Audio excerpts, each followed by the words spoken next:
Next ಅಧಿಕಾರ ಹಂಚಿಕೆ ಅಥವಾ ಕ್ಯಾಬಿನೆಟ್ ರೀಶಫಲ್ ಇದೆಲ್ಲವೂ ಕೂಡ ಚರ್ಚೆಗೆ ಗ್ರಾಸ. ಅಲ್ಲಿ ಈಗ ಈ ಸರ್ಕಾರ ಬಂದ ಮೊದಲ 3 ತಿಂಗಳಿಂದಲೇ ಈ ಎಲ್ಲ ವಿಷಯಗಳು ಪ್ರಾರಂಭ ಆಗಿದೆ. ನಿಮ್ಗೆ ಯಾರಿಗಾದ್ರೂ ಸ್ವಲ್ಪ ನೋಡಬೇಕು ಅಂತಿದ್ರೆ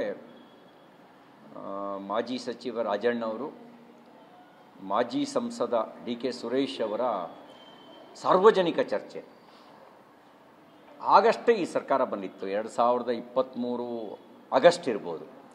ಆಗಸ್ಟ್ ತಿಂಗಳಲ್ಲಿ ನಡೆದ ಏನು ಒಪ್ಪಂದ ಆಗಿದೆ ಅಂತ ಮುಖ್ಯಮಂತ್ರಿಗಳಿಗೆ, ಉಪಮುಖ್ಯಮಂತ್ರಿಗಳಿಗೆ, ಕಾಂಗ್ರೆಸ್ ಹೈಕಮಾಂಡಿಗೆ ಗೊತ್ತು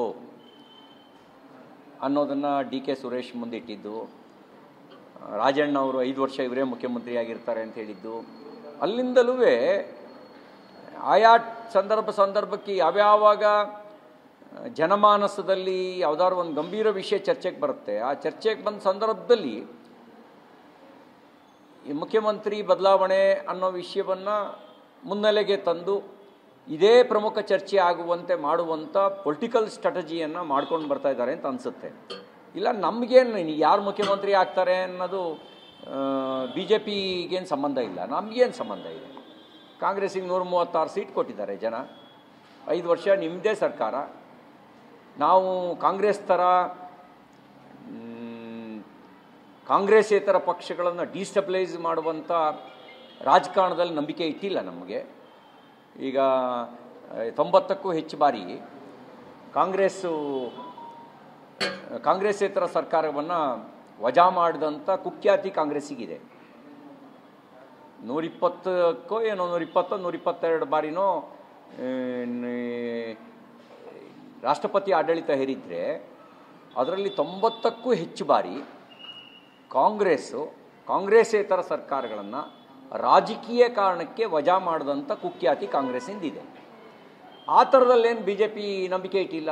ನಂಬಿಕೆ ಇಟ್ಟಿದ್ದರೆ ಭಾಳ ರಾಜ್ಯಗಳಲ್ಲಿ ವಿಪಕ್ಷಗಳ ಆಡಳಿತವೇ ಇರ್ತಿರಲಿಲ್ಲ. ಕೇರಳದಲ್ಲಿ 1958ರಲ್ಲಿ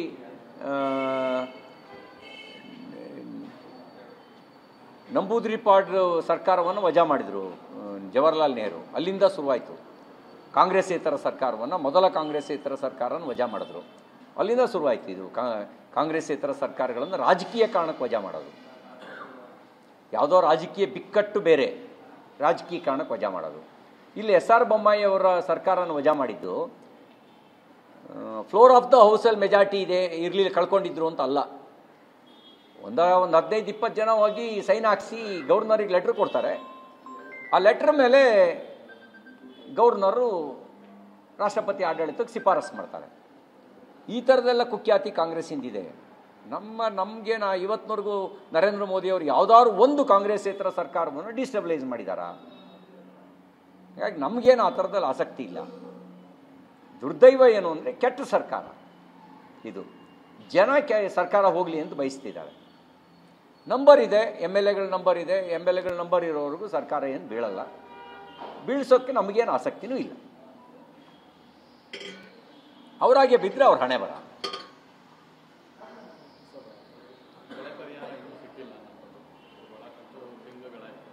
ವಿಧಾನಸಭೆ ಅಧಿವೇಶನದಲ್ಲಿ ನಮಗದು ಪ್ರಮುಖ ಚರ್ಚೆ ವಿಷಯ ಆಗುತ್ತೆ. ಬೆಳೆ ಪರಿಹಾರ ಘೋಷಣೆ ಮಾಡಬೇಕಿತ್ತು.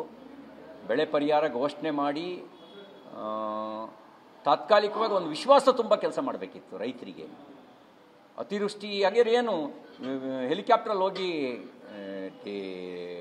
ಮೇಲೆ ನೋಡ್ಕೊಂಬಂದು ಸಾಕ? ಮುಖ್ಯಮಂತ್ರಿಗಳೇ ಹೋಗಿ ಬಂದ್ರಪ್ಪ, ಮುಳುಗಡೆ ಆಗಿದ್ದೆಲ್ಲ ನೋಡಿದ್ರು. ಮುಳುಗಡೆ ಆದ್ನ ನೋಡ್ಕೊಂಡು ಬಂದ್ಮೇಲೆ ಏನು ನೋಡ್ಕೊಬರೋದಷ್ಟೇ ಕೆಲಸನಾ ಮುಖ್ಯಮಂತ್ರಿಗಳದ್ದು? ನೋಡ್ಕೊಂಡು ಬಂದ್ಮೇಲೆ ಏನು? ಎಷ್ಟು ಪರಿಹಾರ ಕೊಟ್ಟಿದ್ದೀರಿ?